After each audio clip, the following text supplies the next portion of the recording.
Hey everyone, welcome back to Level Up Gamers, where we build games one fun tutorial at a time. Today's video is super special because I'm showing you how to export your Unity game and upload it to GitHub for the world to see. You'll learn how to export your Unity 2D game as a playable build, how to prepare your files for GitHub, and how to upload your full project to your GitHub repository.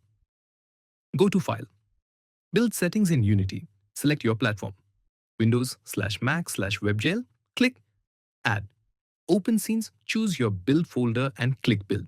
Create a folder called Build to keep your exported game files organized. Make sure your Unity project is saved. Open your project folder, create a .gitignore file you can find. Unity.gitignore templates online. Go to github.com and create a new repository. Click Add Local Repository or run Git. Init, git, add git commit dash, and to manjeri. Game, push your project to GitHub and that's it.